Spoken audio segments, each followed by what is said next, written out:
Hello everyone and welcome back to Occult Perspectives. In this video, I believe this is the Ocarina of Time Symbolism Explained Part 5. I'm going to finally wrap up this series. I have decided, I did get a comment on one of those videos that they do want some more Zelda lore. So I am happy to announce that I will be doing some Majora's Mask symbolism. I'm going to be getting into that at some point. I've been watching more lore videos, and there are just magnificent videos done out there on Zelda lore, much better than what I could do. But what I want to do with these videos is just give more of my Kabbalistic interpretation of them, the mystical interpretation. So let's continue from where we left off in the last video, where Link receives the Shadow Medallion. See here, the dialogue here is, "Please look out for the princess." And I do want to quote on the hero's journey is part of our, for many of us, that's something we go through in our personal lives. It's the quest of the hero.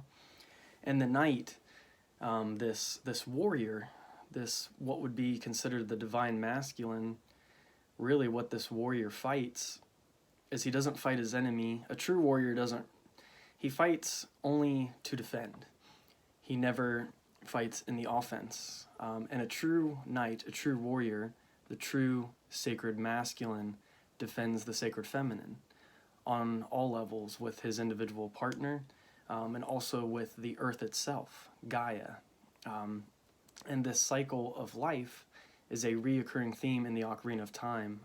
They talk about it in some of the other lore videos, the religion of Shinto. It's very much based around nature spirits. So I highly recommend that you look up some other lore videos. Just a side note. For the moment, let's get back into this.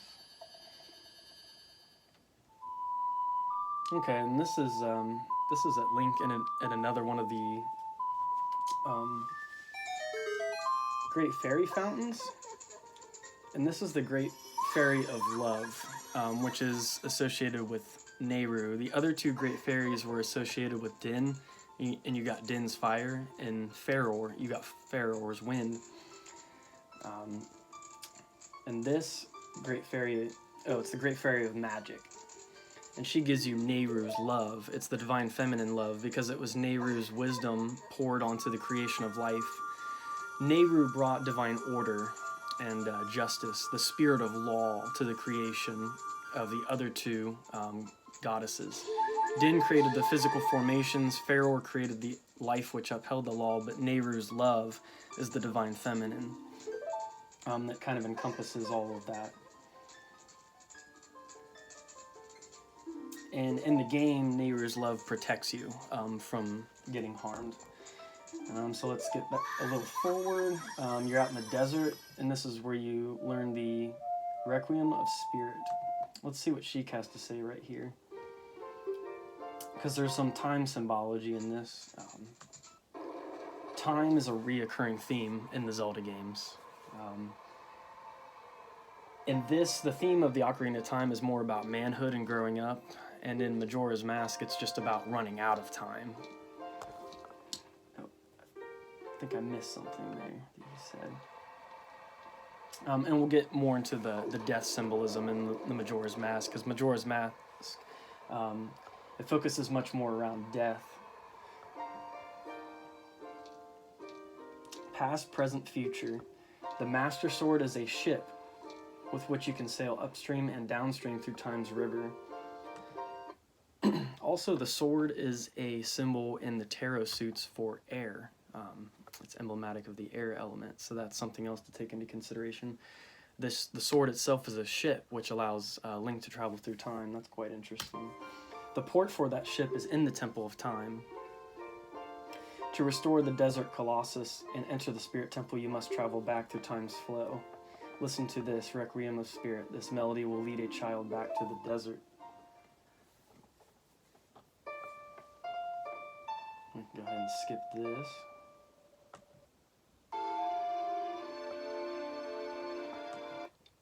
Okay, this is the part where Nibiru gets captured by the Twin Rova witches.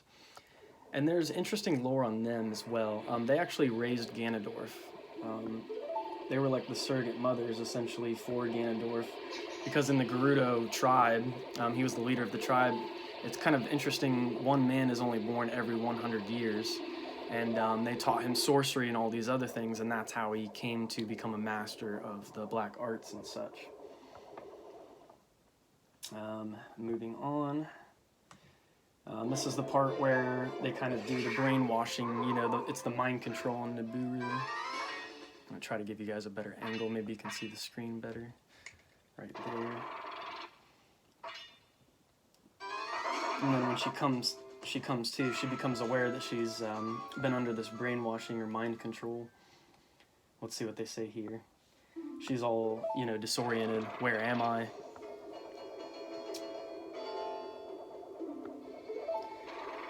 They're saying it looks like she's back to normal.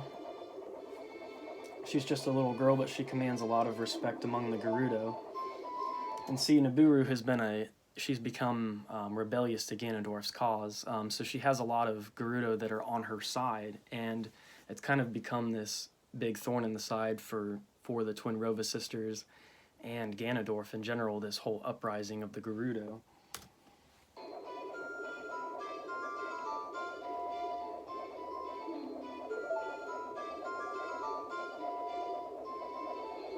Yeah, and then they attempt to brainwash her again. They capture her here. And as we know, in the battle with the Twin Rovas, they have a lot of dialogue in here about the two elements, you know, fire and ice, which they represent. Oh, this is after the battle.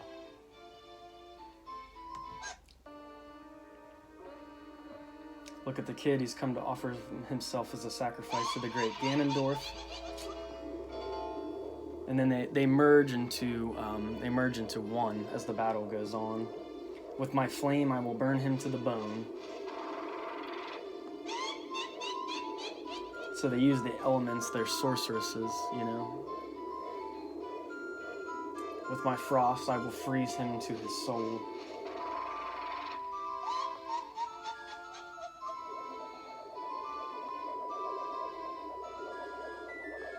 And they're really old too. The sisters are both really old, so that's kind of how they've come to accumulate all this information. As I've said before, you should look up extra lore on Twin Rova. And it didn't show a cutscene of it there, but they do merge into one being, which is kind of interesting. I don't know much about the whole process of that, but you can look up more of that later on. This, when Link talks to Nibiru, this is referring more about, you can watch in the other lore videos as well, it's talking about manhood. It's that whole theme of Link growing up. Link was only a child when they first met, but here she sees him as a man for the first time.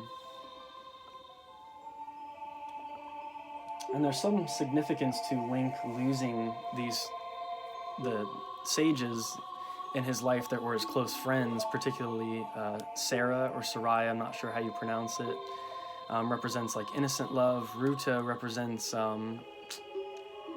like marriage and stuff like that, and then Nibiru represents the more like sexual aspects. So I thought that was interesting as well, that they covered that in the lore video.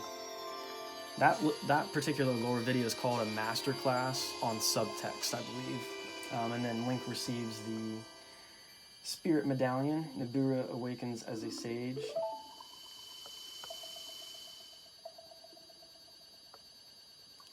There she said, if only I knew you would become such a handsome man.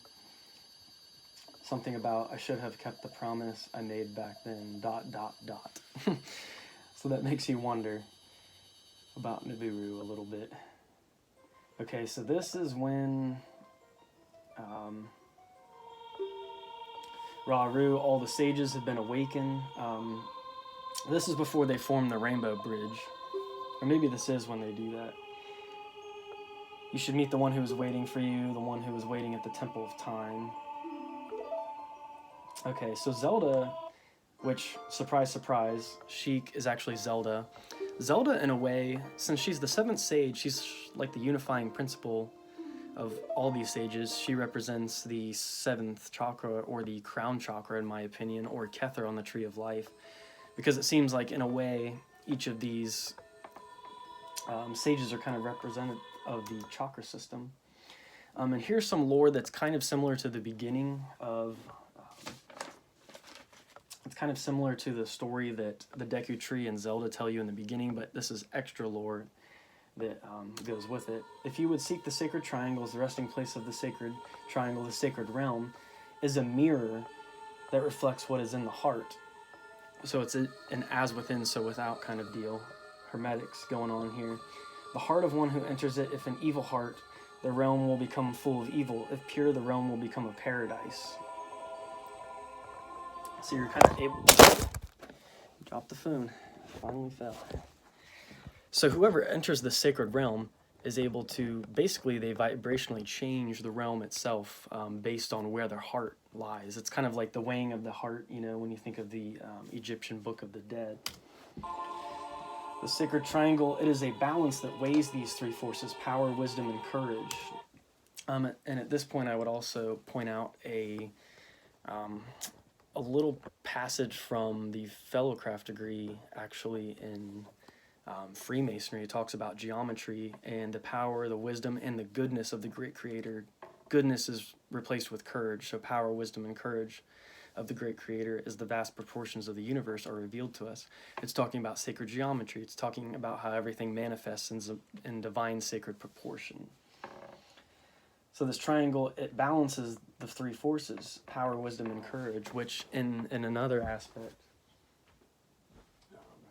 can be represented by, we've talked about it, I think I talked about it in the first Zelda Symbolism video, but you've got wisdom, understanding, Hokmah, Baina, Kether. This middle pillar, now when I've seen diagrams of the Triforce itself, it's actually the Triforce of power that resides at the top. And it's the other 2, courage and wisdom, that actually uphold power. So I thought that was interesting.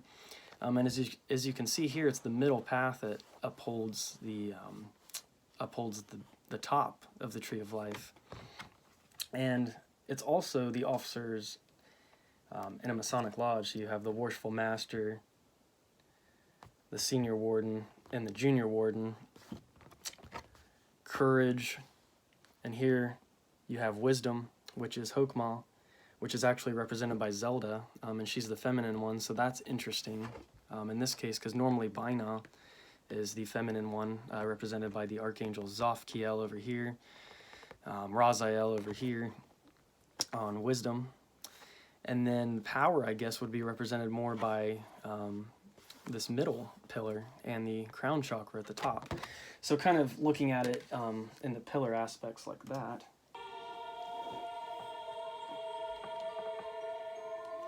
If the heart of the one who holds the sacred triangle has all 3 forces in balance, that one will gain the true force to govern all. So he who really walks the middle path, who has integrated both sides of the Tree of Life, you know, done the great work. But if that one's heart is not in balance, the Triforce will separate into 3 parts, which is what happened when Ganondorf got a hold of it, because he was geared more towards power. So these Triforce parts, they split off. Only one part will remain for the one who touched the Triforce, the part representing the force that one most believes in, basically what I was just saying. If that one seeks the true force, that one must acquire the 2 lost parts. Those 2 parts will be held within others chosen by destiny, who will bear the Triforce mark on the back of their hands, which Link and Zelda do. They're both chosen by the gods. Something else that's interesting about Zelda is she's the reincarnation of the goddess Hylia in the Zelda lore, so that's very interesting to take into account as well.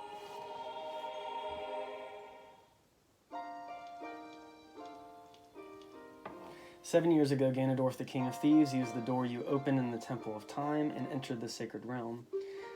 And I think I've mentioned before in these videos, the Temple of Time is very much reminds me, I wish you could see that better, I wish I could get a little bit closer, but it very much represents like a Masonic lodge. And if you look at the door of time, you know, back where the Master Sword rests, that would be emblematical of like the Sanctum Sanctorum. And there's also a sun with rays on the door. I'm not sure how many rays are on of the door, but that would kind of represent Horus. And in a way, the whole Aeon of Horus theme kind of plays into the Zelda game a little bit. The Kokiri, you know, they never really grow up, this whole theme of adulthood. But Link is really, he's not just a child who's grown up. He grew up really quick. He went in time in the, you know, into the future 7 years. So he kind of missed his childhood, but in a way, he's doing the great work and he's taking on the weight of the Hyrule Kingdom. And if you actually look more into the lore, he's actually turns into one of the Stalfos, I think they're called, the skeleton guys, and wanders the Lost Woods kind of aimlessly for a long time in the end. But his spirit ends up connecting with the reincarnated Link later on in the Twilight Princess game, which in my opinion, the Twilight Princess is a great Zelda game. I'm glad that they kind of brought the graphics back from more like Majora's Mask and Ocarina of Time. I wish they would have done that with the Wind Waker too. The cartoon graphics are cool, but I think they really could have done a lot better with all that. Okay, enough side rambling for now. She's talking about when Ganondorf touched his hands on the Triforce, it's separated, blah, blah, blah. We've kind of gone over all this. Here she is. She reveals that she's Zelda. And it is I, the Princess of Hyrule, and one of the weapons she ends up giving you to battle Ganondorf in the end is the light arrows, which is kind of cool. You have fire, ice arrows, and light arrows. Now she's kind of going back in time, saying that she saw you and she was escaping with Impa, escaping the castle.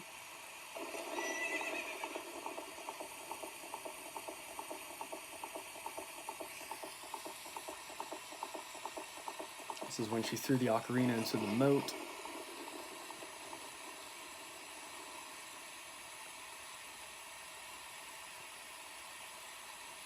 She knew that entrusting the ocarina to you was the best chance of success because she had to go into hiding, essentially. She thought that Ganondorf would not be able to enter the Sacred Realm, but because Link's spirit was sealed in the realm, because he wasn't old enough to be the hero of time, it basically opened the way for Ganondorf to be able to infiltrate his way in. Okay, I don't know if there's anything of particular interest we need here. This is the part where Ganondorf basically encapsulates Zelda in this crystal, ends up, you know, taking her, and he's all like, you know, Link, you must come and rescue her. It's the whole, you know, rescue the princess idea. 6 sages will open the door and lure Ganondorf back into the Sacred Realm. I will then seal the door to the Sacred Realm from this world. Thus, Ganondorf the Evil King will vanish from Hyrule. It's interesting that they're sealing him in the Sacred Realm itself, because from what I used to understand, I always thought Ganondorf was kind of in a realm of chaos, but I guess it becomes a realm of chaos, and that's how he's able to, because his mind is evil, he changes the realm to evil, thus gaining more power, and that's when he escapes from that realm in the later game. I think the Wind Waker is the next one chronologically. I could be wrong, don't take my word for it. This is where you get the light arrows, which can penetrate the Evil King's defenses, the Sacred Arrow of Light. Okay, I think, yeah, we can skip this. This is when the sages come together and form the bridge that allows you to cross over to Ganondorf's castle. Very cool part. Look at that chakra energy building that bridge. It's super awesome.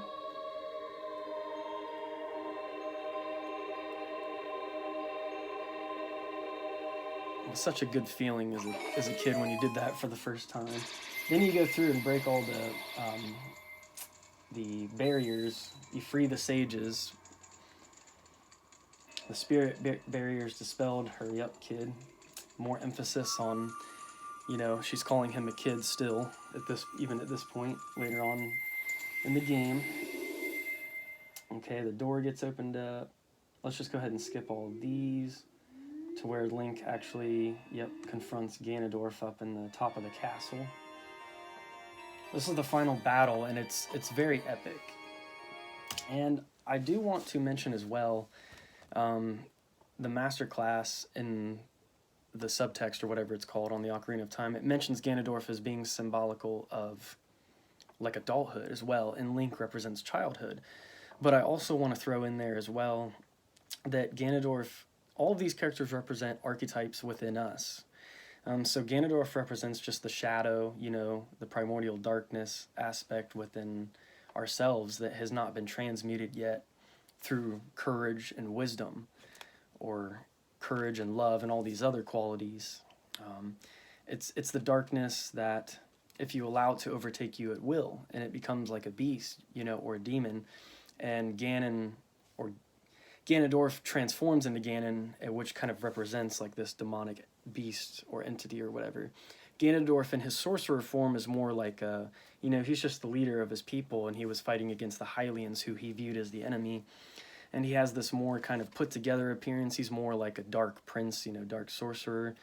He has more of that Luciferian aspect, which I talked about in one of these previous Zelda videos. And then Ganon represents the beast. He's the demon within, that through the anger and rage that is Ganon, you know, breaks through. And it's the same with our own individual characters. If we don't subdue the things that don't serve us, you know, if we don't transmute these things within ourselves, you know, that aspect, the power can overtake the other principles as well, to where everything, the Triforce, becomes out of balance. So the Triforces themselves are representative of our own psyche, you know, they are parts of our own soul in a way. They're symbolic in that way.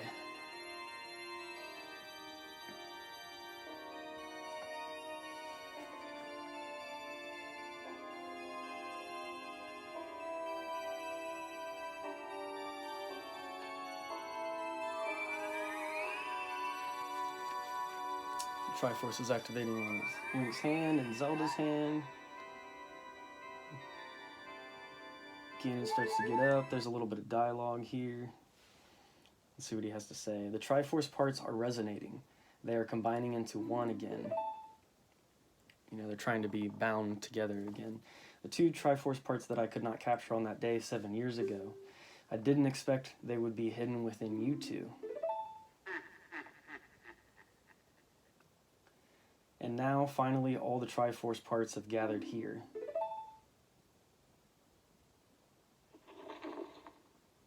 These toys are too much for you. I command you to return them to me. So again, he's treating them, you know, he's treating Link as a child. These toys are too much for you. Navi or Navy, however you pronounce it, is not able to help you. The waves of darkness basically push her away. The battle ensues. Oh, I skipped ahead just a little bit too much. So this is after the battle. Ganondorf, you know, he's frustrated. He blew up that room. He says like, how could a little kid defeat me? You know, I'm the sorcerer of darkness, etc., etc., etc. Ganondorf, pitiful man, without a strong, righteous mind, he could not control the power of the gods. On the Tree of Life, you saw it. I want to mention that real quick. That is where the generative power lies, you know, that's where our true fountain of power lies. And if it's not transmuted, if it's not used correctly, you know, it becomes corrupted like Ganondorf. And Zelda says, pitiful man, he used all his energy for evil. He wanted to conquer the world. He wanted to conquer the Divine Mother, and Link and Zelda are the ones that help bring balance back to the Force. You know, it's all comes back to that Shinto religion. A lot of Japanese culture is imbued into this game.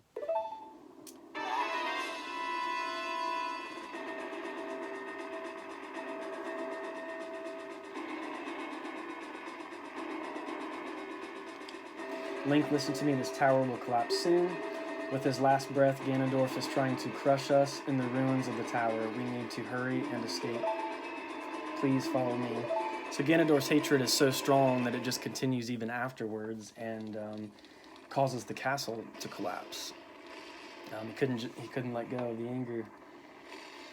And of course, the tower is emblematical of there's the tarot card, the tower, which represents the fall of life changes, things about to change, things coming apart, falling apart, etc., etc.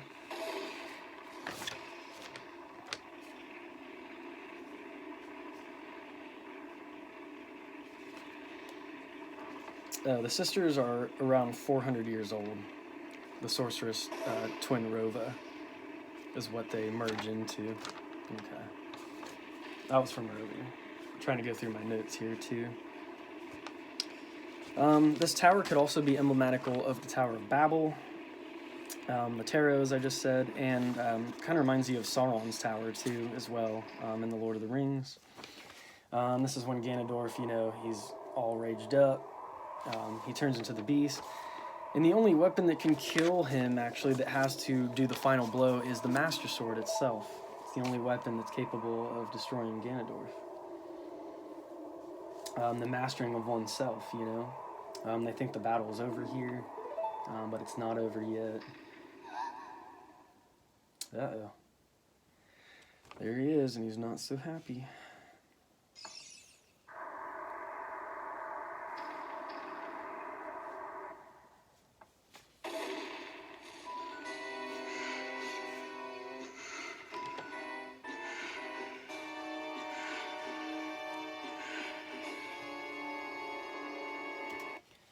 Another side note I had here real quick too.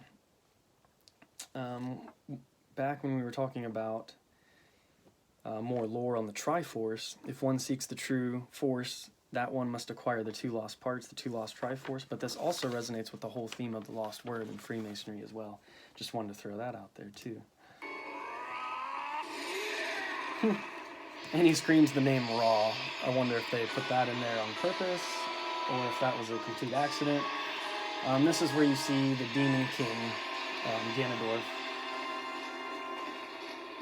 And of course we know in when we read the Goetia and the Keys of Solomon and stuff like that, there's different hierarchies of kings and dukes of the demons and stuff, and Ganondorf would be like a demon level, or a king level demon, so he would be pretty high up on the hierarchy. Something that I would like to cover at some point too is Demise, but I have never played Zelda Skyward Sword, but Demise is like the original energy of the Zelda, the original dark energy of the Zelda world. Ganondorf was a later incarnation or manifestation of him, and then pretty much all other evil comes from him. So I've got to play that game. I've definitely learned more about Demise. He's super interesting, and maybe I'll cover that one day, way in the future, after I cover Majora's Mask, because Majora's Mask is next on my list. I'm really excited to be wrapping this up. This is definitely exciting. I think this will technically be my first video series that I've completed. I think all of my other playlists are uncompleted playlists. Now he grabs the Master Sword, and then he ends up, killing the beast. And then this is when the sages come and help seal him back away into the sacred realm.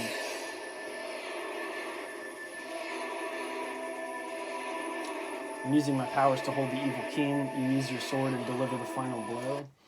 Another thing that just came to my mind too, sorry I keep pausing this, but there's interesting lore on the Re-Dead, how they are not only like guardians, they're kind of like imprisoned souls that haven't died yet, and they have these wooden masks, but there's a lot of interesting lore that goes behind them.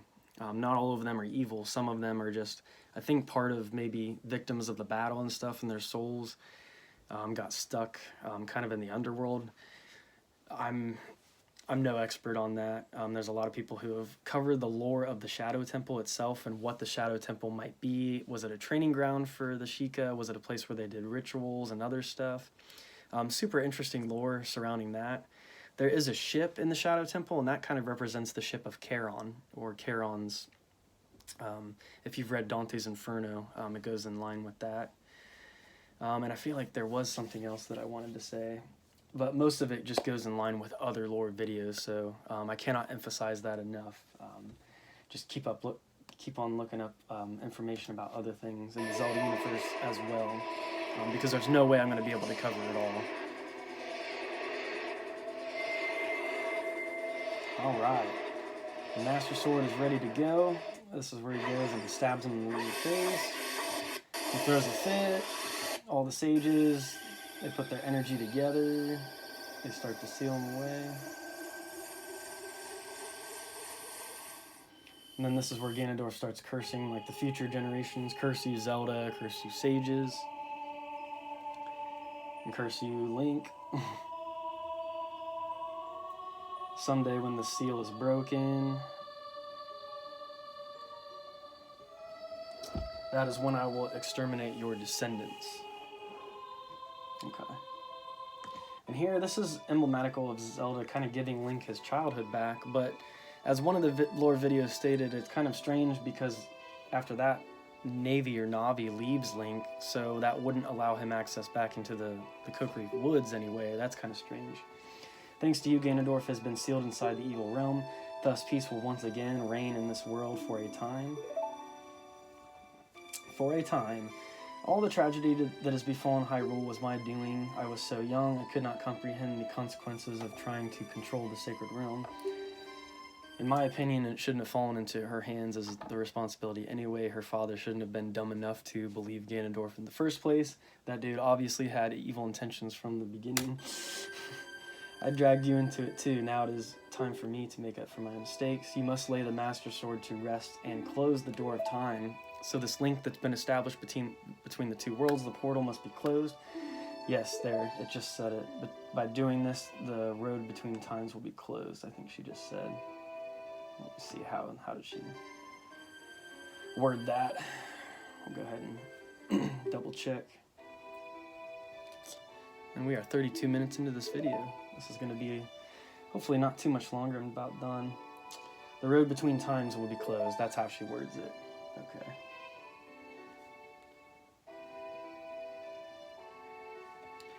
Link, give the ocarina to me. As a sage, I can return you to your original time with it. Link goes back to the Temple of Time. She sings the song. He floats back. Navi ends up leaving him. And then the credits roll. Thank you, Link. Goodbye. Link has done the great work. His role in the great work, at least for now. He still has another mission ahead of him. This Link does anyway. Another grand journey in Termina. So yeah, you've got the credits here. I really like the part in the credits where, you know, they show everybody kind of celebrating, having a good time. Looks like it's a pretty happy ending for all in Hyrule, you know. Link has really made the ultimate sacrifice, and that's the true symbol of the martyr. You know, the one who sacrifices himself for the benefit of the whole. It's the whole story of Jesus and his sacrifice. You know, the whole Hiram Abiff story as well. Let's go ahead and skip past this. And of course the sages, they all, you know, they go up to Death Mountain and go hang out up there. And here they are sitting right there, and they're all just kind of looking out at the land, and they're really proud of themselves, you know, because they've really oh wow, the music's messed up right here. It's not really matching up. That's kind of funny. Oh well. Yeah, the music definitely changes right at this point. Oh, there it goes.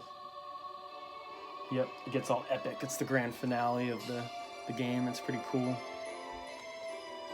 But I don't know why Link wouldn't be able to visit with the sages. I mean, there they were standing there, or were they just spirits? Are they just spirits now at this point that are watching over the kingdom? That's kind of, you know, that's up for debate, I'm sure. Here's Link returning to the original time frame. But of course, he himself is transmuted. it's almost like the whole, he's gone through the initiation, you know, he goes back to the world of the mundane, the world of the profane, the outer world or whatever, that hasn't gone through the journey, the internal journey yet, but he still has to deal with the world. And now that he's losing his best friend that was on the journey with him, Navy goes away, he goes in search to find her in the next game. And I think he would just be so alone in the world of Hyrule, perhaps, you know, without... It's weird because some people speculate that he just wanders the forest and he becomes the Stalfos or whatever. But my question is, after all this is said and done, he goes and visits with Zelda. But Zelda, I think, would remember, you know, everything. But perhaps she doesn't. Maybe that's a hidden part of the lore, too, that we don't know. Because here we see at the end of the story Link's going into the courtyard to see Zelda. So what is the true final outcome of this Link? There's different timelines. There's different timelines. One where Ganondorf wins, I think, and one where Link loses, and that leads off to one game timeline, and there's another. It's complicated and hard to keep track of all that stuff. So I just focus more on the symbolism and the lore and how it connects to Kabbalah and Freemasonry, ceremonial magic, and all these things, and that's kind of more where my interests lie. But here we are, folks. We finally wrapped up the series, The Legend of Zelda, the Ocarina of Time, Esoteric Lore Explained. And I will soon be getting into Majora's Mask symbolism as well. And I don't know if I'm going to follow this format where we follow the dialogue of the story. I'm not sure how much lore is actually in the dialogue of the story itself, but there is much hidden lore, little mysteries and details, you know, in the Majora's Mask game as well. I don't know that it's going to take me a whole 5 videos this time to do the next game or not, but we shall see. Thank you everybody for watching. Please subscribe. Please like these videos if you like them. Let me know what else you want to see, and until next time, take care. Peace and blessings.